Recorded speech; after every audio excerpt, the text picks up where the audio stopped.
भागवाणी रणबंकानी क्षत्रिय स्वाभिमान प्रेजेंट। भागवाणी रणबंकानी रण बेटे रणवीरनी गाथा गवाणी रणबंकानी रण बेटे रणवीरनी सोलंकी कुल के क्षत्रिय स्वाभिमान प्रेजेंट। वचराज वीरनी। सभी भाइयों को राम राम। मैं आपका भाई यश प्रताप सिंह अंबेटा चांद सहारनपुर से। दो लाइन सुनी होंगी, ये समझ गए होंगे आज किन के इतिहास के बारे में चर्चा होगी। ऐसे योद्धा जो सिर कटने पर भी 32 किलोमीटर तक युद्ध करते हुए गए अपना धर्म निभाने के लिए। ऐसे ही एक महान राजपूत योद्धा वीर वत्सराज सोलंकी, जिन्हें इतिहास में दादा वत्सराज के नाम से जाना जाता है, जो एक लोक देवता के रूप में है। जैसे पापूजी राठौर है, गोगा जी चौहान है, इस तरह के लोक देवता हैं। इनका वंश चालुक्य वंश प्राचीन समय में चालुक्य वंश से था, जिसका शासन एक समय में लगभग पूरे दक्षिण भारत में था। एक परम प्रतापी क्षत्रियों का वंश था और ये चंद्रवंशी क्षत्रिय है। चंद्रवंशी क्षत्रियों में इनकी गिनती होती है। गुजरात में इनका सारे में शासन था। बात उस समय की है जब गुजरात के महसाणा जिले के कालरी गांव में हाथी सिंह सोलंकी जी का राज्य था। इनका विवाह राठौरों में हुआ था। इनके विवाह को 12 साल हो गए थे और 12 साल में इन्हें पुत्र की या अपनी संतान की प्राप्ति नहीं हुई थी, जिसकी मन्नत मांगने के लिए ये मथुरा, वृंदावन आदि जो तीर्थ स्थल है वहाँ पर गए।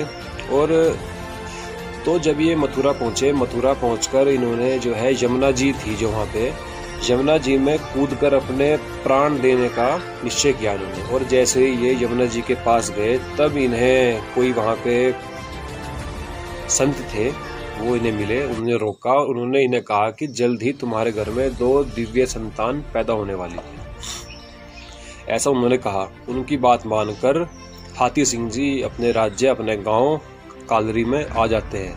इतना आने के बाद उन्हें 2 पुत्रों की प्राप्ति हुई। पहला पुत्र, उसका नाम रखा इन्होंने बलराज, और उसी के 1 साल बाद जो पुत्र हुआ उसका नाम रखा वत्सराज। वत्सराज बचपन से ही गौ सेवक थे, गोपालक थे। एक समय की बात है, उनके गांव के पास क्या ना ग्वाले रहते थे। उनकी एक गाय कीचड़ में किसी कारण, कीचड़ का जो वो हुआ है दलदल, उसमें जाके फंस गई। वो ग्वाला भागा भागा इनके पास आया, रक्षा कीजिए।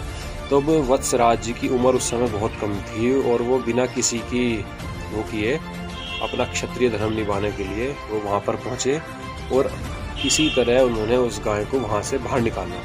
जब उनकी इस वीरता को वहाँ के लोगों ने देखा तब उन्हें ये कहा कि आप वडियार गांव में जाइए, क्योंकि वडियार में उस समय क्या था, एक तो वडियार में था इनका ननिहाल था, वडिहार का इनका ननिहाल था। और जी हमेशा वहाँ पर क्या होता था, जो लूट मार करने वाले विदेशी लुटेरे थे वो हमेशा वहाँ आते थे और वहाँ की गायों का हरण करके ले जाते थे। अब इन्होंने ये बात सुनी, अब इन्हें रहा नहीं गया, अपना क्षत्रिय धर्म याद आया। ये अगले ही दिन वडियार गाँव में पहुँच गए, वहाँ पर रहे। और वहीं पर इनकी जब ये वहाँ गए तो इन्हीं के जो वहाँ वो था, बाद जो इनका ननिहाल था उन्हीं के किसी संबंधी से इनका विवाह तय हुआ। और जिस दिन इनका विवाह होना था, जब इनके फेरे चल रहे थे, उस समय संदेश आया कि काफी सारे लुटेरे गायों को ले जा रहे हैं, रक्षा कीजिए। तब इनका 3रा फेरा चल रहा था। ये उसी समय अपना फेरे को छोड़ के, अपने ब्याह को छोड़ के, ये अपना धर्म निभाने के लिए सब चीज छोड़ के वहां से अपनी घोड़ी पे बैठकर गायों की रक्षा के लिए पहुंच जाते हैं। पहुंचकर सभी लुटेरों को वहां से मारकर, बाकी जो लुटेरे थे वो भाग जाते हैं। उन्हें मारकर ये वापस अपने विवाह मंडप में पहुंचते हैं। उसी समय फिर एक चारण जाति की स्त्री आती है वहां पर और ये कहती है कि मेरी अभी भी 2 गायें उन लुटेरों के पास है। इतनी बात सुनकर वो फिर जाते हैं। इस बार उनके साथ उनकी सेना होती है। जब उनकी सेना वहां पहुंची तब दोबारा भीषण युद्ध हुआ और भीषण युद्ध में कुछ जो लुटेरे थे वो फिर वहां से भाग गए। वहां से भागने के बाद जब ये गाय लेकर वापस आ रहे थे तब पीछे से इनका धोखे से किसी ने सिर काट दिया था और वही अपनी क्षत्रिय परंपरा के अनुसार, राजपूती रक्त के अनुसार सिर कटने के बाद भी लड़े। और 17 लुटेरों को वहाँ पे ढेर करा। और आज भी उनकी क्षत्रिय वहाँ समाधि स्वाभिमान है। प्रेजेंट। उनके साथ उनका कुत्ता भी था एक, उसकी भी समाधि वहाँ पे है, जो उस युद्ध में था। इनकी समाधि वहाँ है। और जहाँ इनका सर गिरा था उस जगह का नाम है बोखरी बेट। और जहाँ इनका धड़ युद्ध करता हुआ गया उसका नाम आज है वाचरा बेट। इन दोनों की दूरी वर्तमान की आज 22 किलोमीटर है। जब ये वीर गति को प्राप्त हो गए तब इनकी पत्नी जिनके साथ शादी होने वाली थी वो शादी विवाह के मंडप से उठ आई और इनका सिर बोखरी बेट से उठा करके जहाँ इनका धड़ गिरा था वहाँ गई और इनके साथ वहाँ वो सती हो गई थी।